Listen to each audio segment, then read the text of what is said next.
नमस्कार, मी उत्तम Kumar. ABC news मराठीमध्ये आपल्या सगळ्यांचं मनापासून स्वागत करतो. आज आपण चर्चा करणार आहोत, गप्पा मारणार आहोत अशा विषयावरती जो तुमच्या जिव्हाळ्याचा, तुमच्या माझ्या सगळ्यांच्या जिव्हाळ्याचा विषय असतो. विषय आहे पावसाचा, हवामानाचा, तापमानाचा आणि त्याच्या अंदाजाचा. बऱ्याचदा यावर विनोदच होतात. पेपरमध्ये बातमी आली किंवा हवामानशास्त्र विभागानं सांगितलं की उद्या पाऊस पडणार आहे, की आपण निर्धास्त असतो आणि आपण छत्री न घेता घराबाहेर पडतो.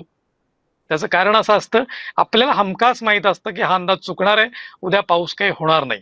हे विनोदाने जरी आपण घेत असलो आणि तापमानाविषयी बऱ्याचदा तसंच होतं की तापमान वाढणार आहे, वादळ येणार आहे, चक्रीवादळ घोंघावणार आहे वगैरे वगैरे, हे सगळ्याच अंदाजाविषयी आपण विनोदानं घेतो, हलक्यात घेतो.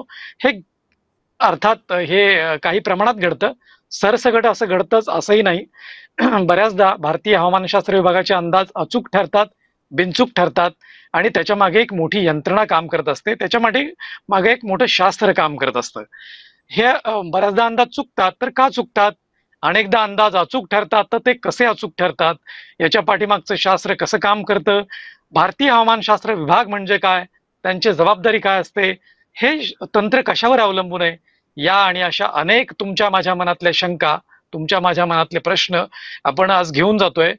खूप मोठे शास्त्रज्ञ आहेत आणि भारतीय हवामानशास्त्र विभागाचे माजी अतिरिक्त महासंचालक म्हणून ज्यांनी अतिशय महत्वाची जबाबदारी पार पाडली आहे, असे doctor KS. Hosalikar sir. Hosalikar sir, आपलं या टॉक शो मध्ये मी सर्वप्रथम मनापासून स्वागत करतो. नमस्कार. आपण गेली अनेक वर्ष खूप महत्वाची जबाबदारी सांभाळली, महत्वाच्या पदावर काम केलंय. भारतीय हवामानशास्त्र विभागाची महत्वाची धुरा आपण सांभाळलेली आहे. सुरुवातीपासून आम्हाला सांगा, हे भारतीय हवामानशास्त्र विभाग म्हणजेच IMD म्हणजे काय आणि या विभागाचं नेमकं काम काय असतं? नमस्कार. सर्वप्रथम मी एबीसी चॅनलला माझ्या खूप खूप शुभेच्छा आणि मनापासून मी धन्यवाद देतो की त्यांनी मला ही संधी दिली. आणि एकंदरच माझा जो संपूर्ण सर्व्हिस काळ होता त्याच्यामध्ये मी माझ्या हवामानाच्या कामाच्या व्यतिरिक्त एक एक फार जवळचा विषय मी सांभाळतो, म्हणजे लोकांशी संपर्कात राहण्याचा. लोकांशी, शेतकऱ्यांशी, स्टेक होल्डर जे आहेत, जे युजर्स आहेत, मीडिया आहेत, या सर्वांशी संपर्कात राहण्याचा आणि त्यांना नेमकं काय हवंय हे समजून घेण्याचा प्रयत्न केला. त्याच्यामध्ये मी काही अंशी कदाचित यशस्वी झालोही असेल आणि त्याचा फायदा डिपार्टमेंटला नक्कीच होतो. बऱ्याचदा असं असतं की आपल्याला जर का समोरच्याला काय हवंय हे जर का माहीत नसेल तर मग आपण जे वाढतो ताटामध्ये तर ते कदाचित किती चांगलं असेल तर ते समोरच्याला पचत नाही किंवा आवडत नाही. म्हणून हा एक शोधक्रम मी नेहमी चालू ठेवला. सध्या पण माझं तोच काम चालू आहे असं मी म्हणेन. सुरुवात करूया भारतीय हवामान विभागाची. फार छान वेळी, फार छान वर्षी तुम्ही ही मुलाखत घेतायत एबीसी मधून. हवामान विभागाच्या 150 वर्षाचा कालखंड आता चालू आहे.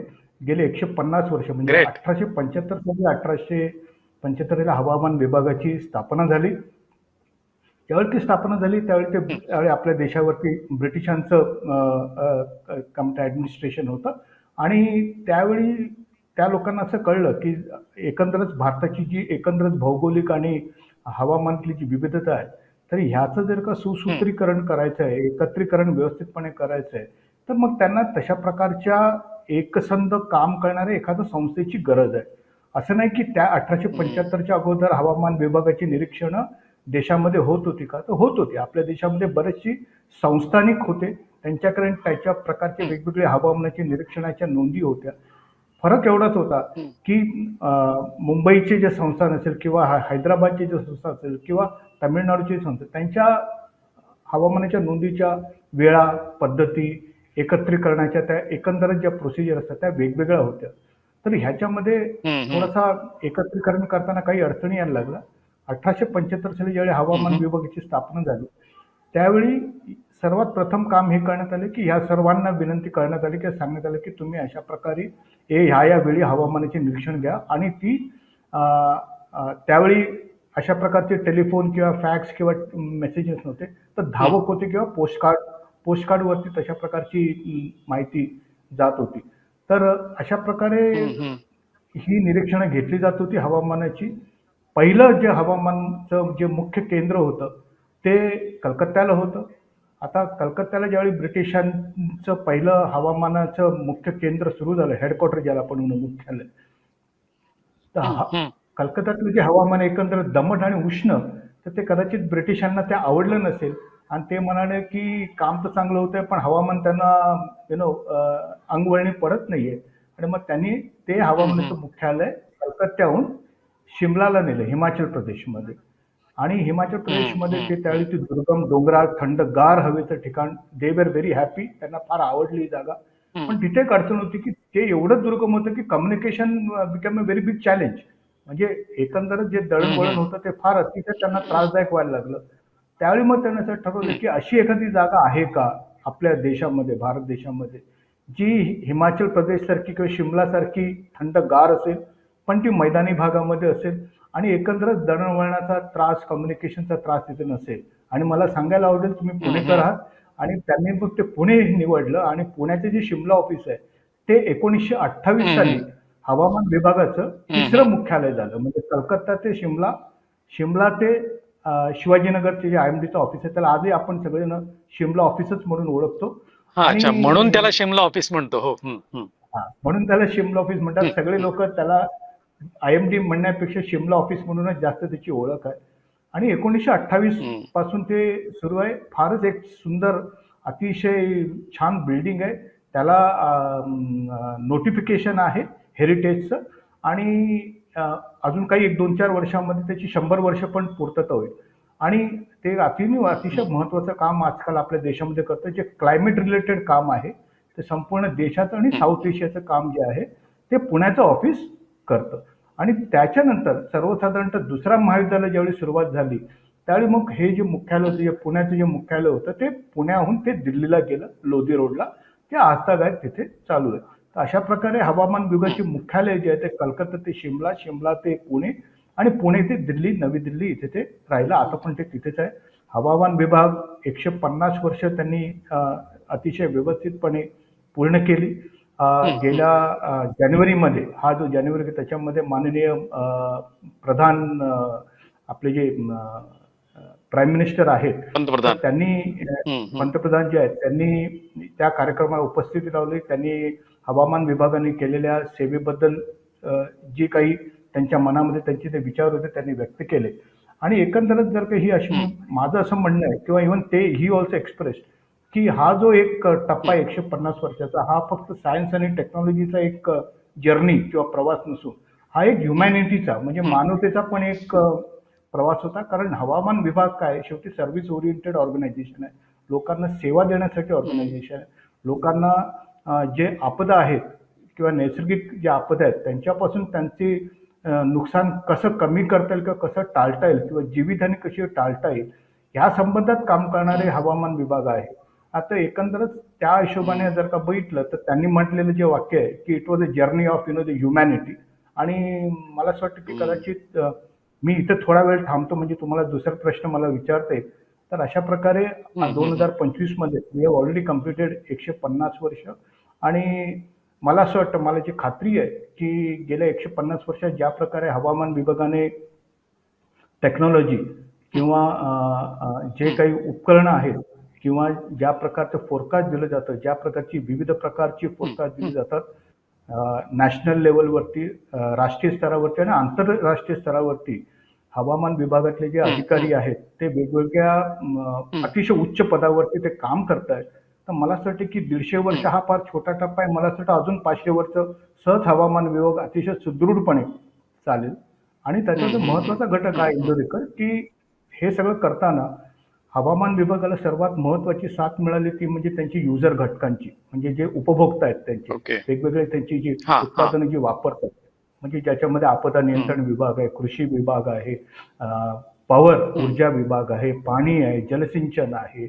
तर अशा प्रकारे हम्म, मीडिया हम्म, आहे, जनरल पब्लिक, सर्वसामान्य नागरिक, ह्या सर्वांनी एकंदरच दिलेला फीडबॅक, त्यांनी त्या केलेल्या कामाचा, हम्म, उत्पादनाचा हम्म, वापर, वेळोवेळी दिलेल्या सूचना, अर्थात कधी-कधी फार तिखट सूचनाही असतात, नाही असं नाहीये. हम्म, तर हम्म, अशा प्रकारे आलेल्या त्या सर्व फीडबॅक वरतूनच मला असं वाटतं की हवामान विभाग गेले 150 वर्ष व्यस्तपणे काम करतोय. आणि 26 जानेवारीला हवामान विभागाचा पहिल्यांदाच चित्ररथ अ, आपल्याला दिल्लीमध्ये 26 जानेवारी रिपब्लिक परेड असते, प्रजासत्ताक दिनाची परेड असतं. तर म्हणजे 150 वर्षांमध्ये पहिल्यांदाच मला असं वाटतं की आपला चित्ररथ जो आहे तो त्याच्यामध्ये आपल्याला दिसला. तर एकंदरच वाटचाल जी आहे दिसलं ती ती हा. प्रोग्रेसिव्ह आहे, टेक्नॉलॉजिकल ॲडव्हान्समेंट आहे, हम्म, हम्म, सायन्स आहे. अर्थात त्याच्यामध्ये खूप आव्हानं आहेत. त्याच्याविषयी आपण पुढच्या काही हम्म. वेळामध्ये आपण बोलूया. याच्यात सर फार सुंदर त्यानं आपण टप्पा उलगडला. 150 वर्षांची वाटचाल हा विभाग साजरा करतोय, टप्पा ओलांडतोय. निश्चितच कौतुकास्पद आहे. आपल्या स्वतंत्र भारताची शान आहे हा एक विभाग म्हणजे. कारण वेगवेगळ्या लोकांना वेगवेगळ्या गोष्टींचं सतर्क करणं, अलर्ट करणं, माहिती करून देणं, जाणीव करून देणं हे महत्वाचं काम या विभागामध्ये मार्फत होतंय. मला असं सांगा सर की सध्या आपल्या भारतीय हवामानशास्त्र विभागामार्फत कुठले कुठले अंदाज वर्तवले जात आहेत आणि ते कशा पद्धतीने वर्तवले जातात? फार चांगला प्रश्न विचारला. थोडक्यात उत्तर देण्याचा प्रयत्न करतो, की हवामान विभाग जे पूर्वानुमान देतं, तर हं, आपल्याकडे वेगवेगळ्या क्षेत्रांसाठी पूर्वानुमान आहे. म्हणजे हं, सर्वसाधारणतः ते फार कस्टमाइज्ड आहे आजकाल. म्हणजे ज्याला आपण म्हणतो ना, की ग्राहक जो आहे, ग्राहक जो आहे तो राजा हं, असतो, है ना? म्हणजे त्याला जे हवं हं, असेल तेच हं, हं, आपल्याला बनवून देणं फार गरजेचं आहे. तर त्यामुळे तशा प्रकारचं जर कृषीला लागणारं पूर्वानुमान मला डिझास्टर मॅनेजमेंटला देता येत नाही. डिझास्टर मॅनेजमेंटला लागणारं हं, पूर्वानुमान मला इंडियन नेव्हीला देता येत नाही किंवा इंडियन नेव्हीला लागणारं हं, पूर्वानुमान सर्वसामान्य मीडियाला, ऊर्जा क्षेत्राला किंवा बाकीच्या सर्व क्षेत्रांना, आरोग्य क्षेत्राला देता येत नाही. तर प्रत्येक क्षेत्रासाठी हं, वेगवेगळ्या हं, प्रकारची आमच्याकडे यंत्रणा आहे, ज्याच्या मार्फत आम्ही हं, त्यांना लागणारी वेगवेगळी उत्पादनं बनवतो. पण सर्वसाधारणतः जर का तुम्ही हं, म्हणालात, की किती प्रकारचं पूर्वानुमान आहे, तर मी असं म्हणेन, की हं, सर्वात मोठं पूर्वानुमान, लांब पल्ल्याचं पूर्वानुमान जे आहे, ते आम्ही ज्याला आपण म्हणतो दीर्घकालीन पूर्वानुमान, जे आपण मान्सूनचं हं. पूर्वानुमान म्हणतो किंवा उन्हाळ्याचं म्हणजे हो. येणारा पावसाळा कसा असेल पुढचे 4 महिने किंवा येणारा उन्हाळा कसा असेल. म्हणजे आता काही दिवसापूर्वी मार्चमध्ये आम्ही म्हटलं, की मार्च, एप्रिल, मे संपूर्ण देशासाठी कशा प्रकारे हं, उन्हाळा असेल, कशा प्रकारे उष्ण लहरी किती तीव्र असतील, किती दिवस असतील, ह्याचं पूर्वानुमान हं, दिलं. याला आपण एक सीझनल फोरकास्ट म्हणतो. हे सर्वसाधारणतः 3 ते 4 महिन्याचं असतं. त्याच्यानंतर हं, त्याच्यानंतर हं, जे नेक्स्ट त्याच्या खालच्या लेवलचं पूर्वानुमान आहे, ते 1 महिन्याचं पूर्वानुमान आहे, म्हणजे 4 आठवड्याचं पूर्वानुमान. अर्थात जे पहिलं पूर्वानुमान आहे हं, दीर्घकालीन, याचा उपयोग तुम्हाला आणि मला तसं काही फारसा नाहीये सर्वसामान्यांना. पण जे पॉलिसी मेकर्स आहेत, हं, जे प्लॅनिंगमध्ये आहेत, म्हणजे त्यांना असं कळलं की येणारा हं, उन्हाळा फार कडक होणार आहे. तर मग ते बघणार की पाण्याची कशाप्रकारे तूट होण्याची शक्यता आहे किंवा ऊर्जा क्षेत्रावरती त्याचा किती लोड येणार आहे किंवा हं, आरोग्यावरती त्याचा काय परिणाम होणार आहे. तर अशा प्रकारे जे पॉलिसी मेकर्स हं. असतात त्यांना त्याचा फार उपयोग होतो. त्याच्यानंतर जे पूर्वानुमान आहे ते सर्वसाधारणतः 1 महिन्याचं पूर्वानुमान, ज्याला आम्ही दर आठवड्याला आम्ही अपडेट करतो ते.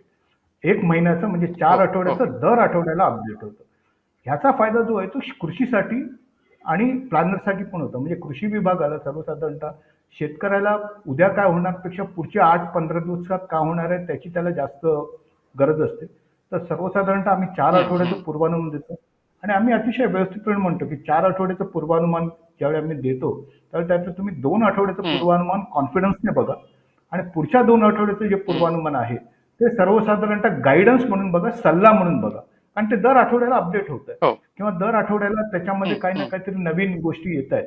त्यामुळे तुम्ही तुमचं प्लॅनिंग करताना शेतीच्या कामाचं नियोजन करत असाल किंवा अजून कुठल्या कामाचं नियोजन करत असाल, तर मग तुम्ही बघा की पुढचे येणारे 2 आठवडे कसे असतील, कमाल तापमान किती हं, असेल, हं, किमान तापमान किती असेल किंवा राज्यात पाऊस असेल का? मला तुम्हाला सांगायला आवडेल की कदाचित येणाऱ्या ह्या आठवड्यामध्ये राज्यामध्ये काही ठिकाणी पावसाची शक्यता हवामान विभागाने वर्तवलेली आहे.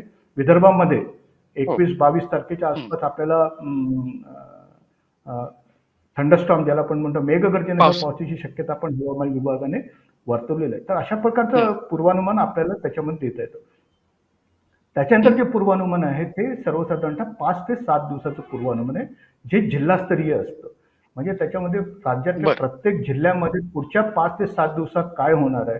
तापमान कमी राहणार का वाढणार आहे? का उष्ण लहरी येणार आहेत? का पाऊस जास्त पडणार आहे? किंवा अलर्ट जे असतात आणि हे जे अलर्ट असतात आपण बघतो हं, की हं, येलो अलर्ट आहे, पिवळ्या रंगाचा अलर्ट असतो, ऑरेंज, केशरी रंगाचा, लाल रंगाचे अलर्ट्स आहेत.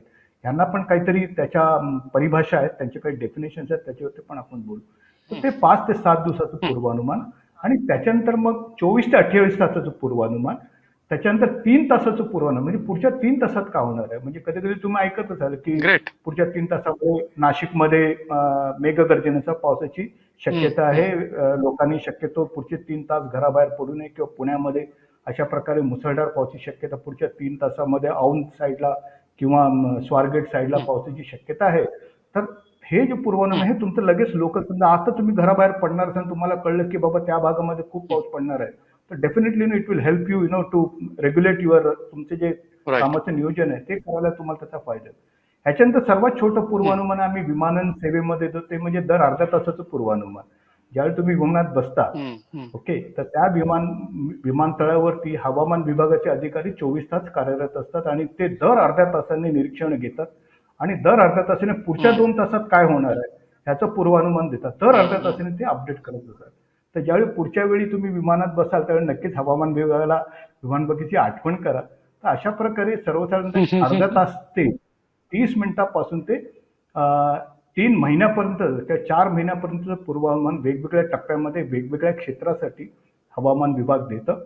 आणि ह्या विषयी त्याच्याबरोबर अलर्ट्स आहेत, ऍडवायझरीज आहेत, अशा बऱ्याचशा गोष्टी आहेत ज्याच्याविषयी पण आपल्याला कधीतरी नक्कीच किंवा आज बोलता येईल.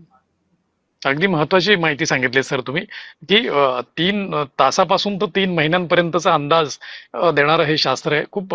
परंतु सर, सर्वसामान्यांच्या मनामध्ये जो विनोद होतात किंवा शंका निर्माण होतात की काही वेळेला अंदाज चुकतात, हवामानाचे, पावसाचे अंदाज चुकतात, हवामानाचे अंदाज हे अंदाज का चुकतात, आणि या विभागासमोर असलेली आव्हानं कोणती आहेत?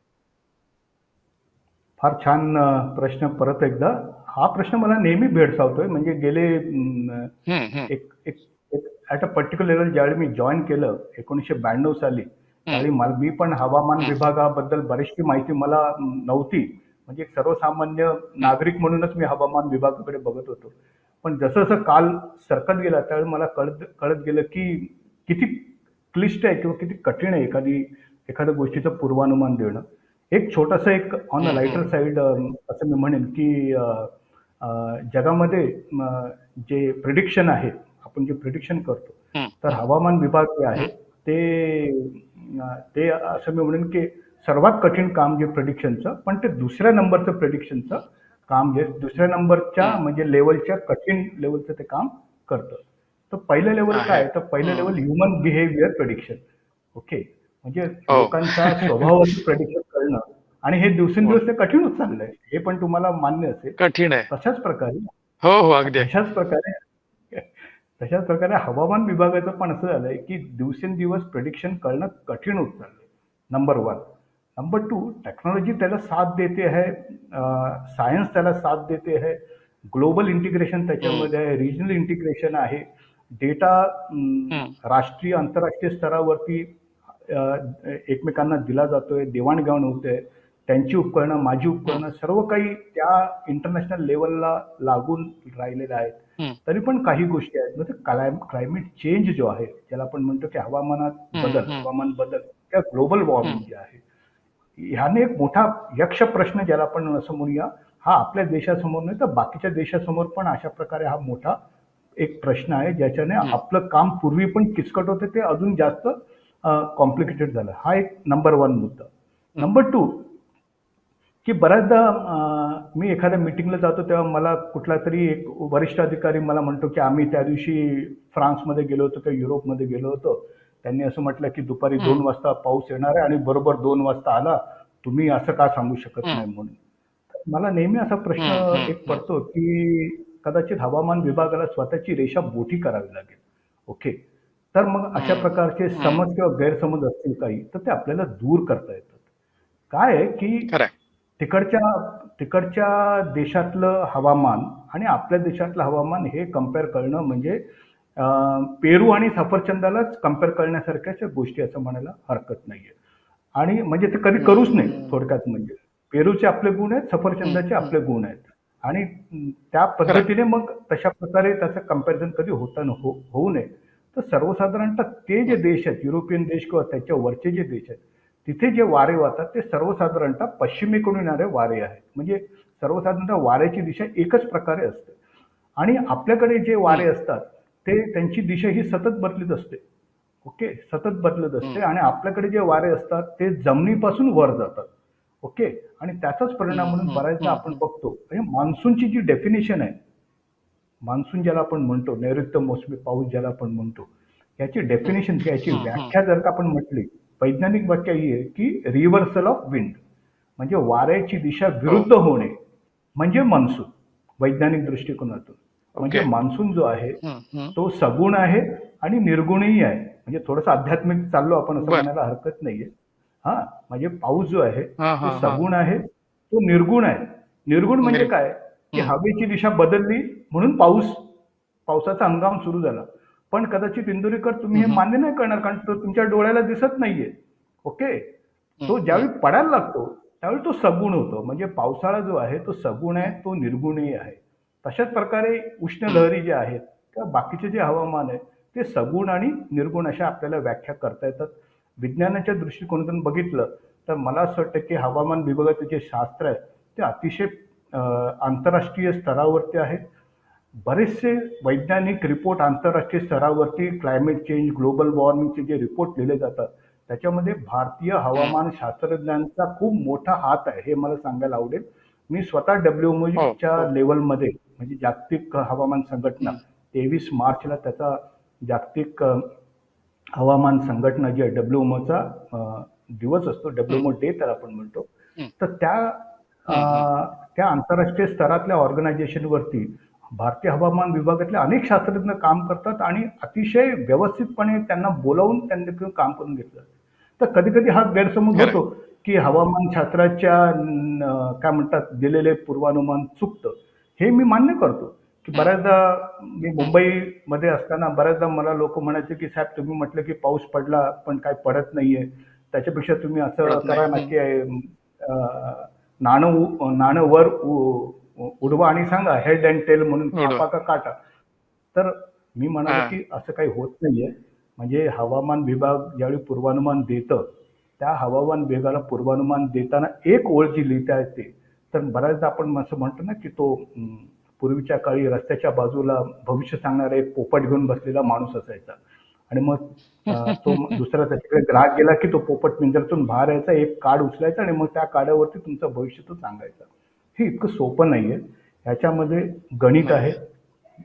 सायन्स आहे, केमिस्ट्री आहे, फिजिक्स आहे, मॅथमॅटिक्स अत्यंत हम्म, खूप हम्म, मोठ्या प्रमाणामध्ये आहे. या सर्व गोष्टींचा जो एक एक मिक्स जो आहे तो हवामानशास्त्र विभाग आहे. त्यामुळे हम्म. हवामानशास्त्राची निरीक्षणं जी आहेत ती कधी कधी बरोबर येत नाहीत. पण मी अजून एक सांगू इच्छितो, ज्याला आपण म्हणतो आमच्याकडे एक सिस्टम आहे की जे फोरकास्ट दिलं जातं, हम्म. की जे पूर्वानुमान दिलं जातं, त्याला व्हेरीफाय करण्याची फार गरज असते. म्हणजे तुम्ही किती चुकलात किंवा किती तुम्ही बरोबर आहात हे आपल्याला लगेच कळतं.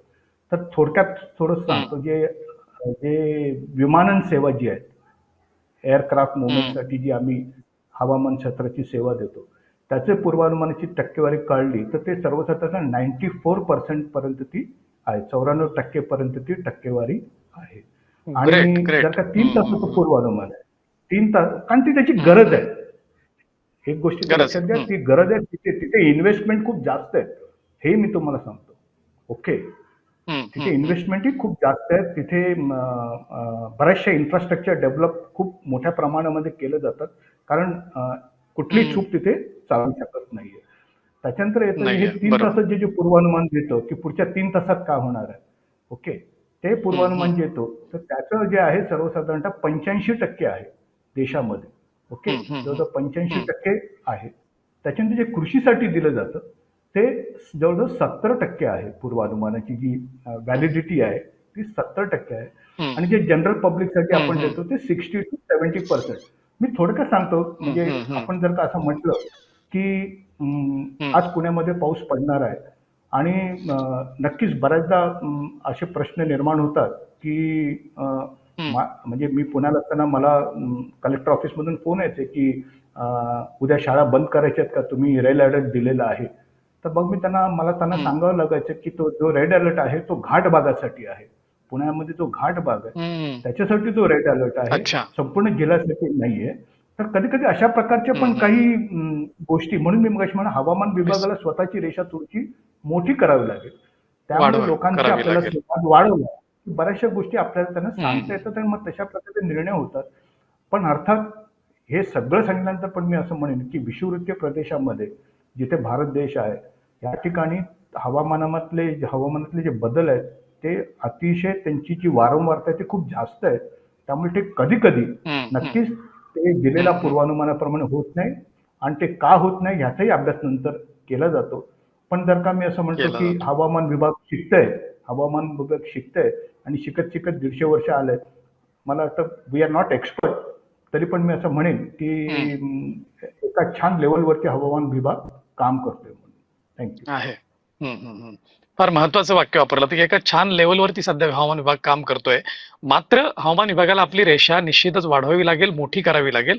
कारण आज लोकांना काय हवंय, लोकांशी अधिकाधिक संवाद साधला तर त्या गोष्टी तुम्हाला आपोआप कळायला लागतील, जाणीव व्हायला लागेल त्याची, की लोकांना हे हवंय, लोकांना इथली माहिती हवी, इथला अंदाज हवाय. त्या पद्धतीनं जर काम करत गेलं तर निश्चितच हे जे चुकतायत अंदाज काही, ते देखील चुकणार नाहीत आणि अधिकाधिक आपण प्रगतीपथावर जाऊ.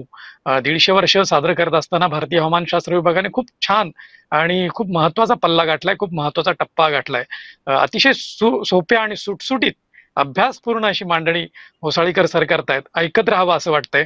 मात्र वेळेचं बंधन असल्यामुळे मी शेवटचा प्रश्न सर तुम्हाला विचारतो. सध्या आमच्या मनामध्ये, म्हणजे सर्वसामान्य माणसांच्या मनामध्ये एक शंका असते. कारण गेल्या काही महिन्यांपासून आम्ही असं ऐकत आलोय, पूर्वी आम्ही आडव्या जाडीचे ढग पाहायचो. आता आम्ही बातम्यांमध्ये वाचतो किंवा टीव्ही वरती बातम्यांमध्ये ऐकतो की कितीतरी किलोमीटर उंचीचा ढग होता. हा काय नवीन प्रकार आहे? म्हणजे आमच्या ऐकण्यामध्ये नव्याने यायला लागले गेल्या काही महिन्यापासून, गेल्या काही वर्षांपासून. हे काय नवीन शास्त्र आहे? हे जे ढग आहेत, म्हणजे ज्यांनी मेघदूत काविलेलं कालिदासाने, ओके, म्हणजे हो, हवामान हो. विभागाचा इतिहास जर का बघितला तर म्हणजे कालिदासाच्या अगोदर पण आपल्याकडे बरेचसे असे, म्हणजे इव्हन आपल्याकडे जी उपनिषद आहेत त्याच्यामध्ये पण हम्म, हम्म, हवामानाबद्दलच्या बऱ्याचशा निरीक्षण आणि चांगल्या गोष्टी व्यवस्थितपणे लिहिलेल्या आहेत. बृहत संहिता जी आहे हम्म, त्याच्यामध्ये ढग कसे हम्म, तयार होतात आणि मग ते पृथ्वीमध्ये सीझन कसे तयार होतात, वेगवेगळे हंगाम कसे तयार होतात, या सर्व गोष्टी हम्म, अतिशय हम्म, व्यवस्थितपणे लिहिल्या आहेत. हवामान विभागाचा जो लोगो आहे त्या लोगोच्या खाली हम्म, एक हम्म, वाक्य लिहिलं आहे, ते आहे आदित्यात जायते हम्म, वृष्टी. तर ह्याचा अर्थ असा आहे की हम्म, हे हम्म. एका उपनिषदामधून लिहिलं गेलेलं आहे. ह्याचा अर्थ असा आहे की सूर्यापासून पाऊस मिळतो. उपनिषदामध्ये हे लिहिलेलं आहे बर. की सूर्यापासून पाऊस पडतो, म्हणजे त्यांना माहित होतं त्यावेळी की सूर्यामुळे समुद्राच्या पाण्याचं बाष्पीभवन होतं, मग त्या बाष्पीभवनापासून ते वर जातात, त्याच्यातून ढग तयार होतात, ते ढग थंड होतात आणि मग त्याचं पाणी पावसाचं रूपांतर, ज्याला आपण काय म्हणूया त्याला, एक वॉटर सायकल ज्याला आपण म्हणतो, जे शाळेमध्ये आपण शिकलो होतो. तयार. तर हे सायकल आहे, जलचक्र. ह्याच्याबद्दलची माहिती अतिशय, जलचक्र जे आहे, अतिशय माहिती त्यांना व्यवस्थितपणे होती. आपण प्रश्न विचारलात की हम्म, ढगांची उंची. काय झालंय की हम्म, हवामान विभागामध्ये काम करताना एक आपल्याकडे एक उपकरण असतं, ज्याच्यामध्ये सॅटेलाइट उपग्रहाद्वारे मिळणारे ढगांचे छायाचित्र आणि रडारद्वारे मिळणारे ढगांची चित्र आपल्याला बऱ्याचदा आपण टीव्हीमध्ये, दूरदर्शनमध्ये, वेगवेगळ्या ठिकाणी आपण बघितलं असेल. ज्यावेळी हम्म, आपण ढग हम्म, खालून हम्म, बघतो हम्म. त्यावेळी आपल्याला फक्त ढगाचा खालचा बेस दिसतो. पण ज्यावेळी आपण विमानाने कधी ओके. जर का प्रवास केला तर आपल्याला असे उंचच्या उंच हम्म, ढग हम्म. आपल्याला दिसतात. सर्वसाधारणतः हो, हो. पावसाळ्याच्या काळी, सर्वसाधारणतः पावसामध्ये या ढगांची उंची, ज्यावेळी चांगला पाऊस पडत असेल त्यावेळी या ढगांची उंची सर्वसाधारणतः 7 ते 8 किलोमीटर असते. ओके, 7 ते 8 ओके. किलोमीटर हम्म, उंच हम्म, हे ढग असतात ज्यावेळी चांगला पाऊस, हम्म, लागून हम्म, राहिलेला पाऊस पडतो.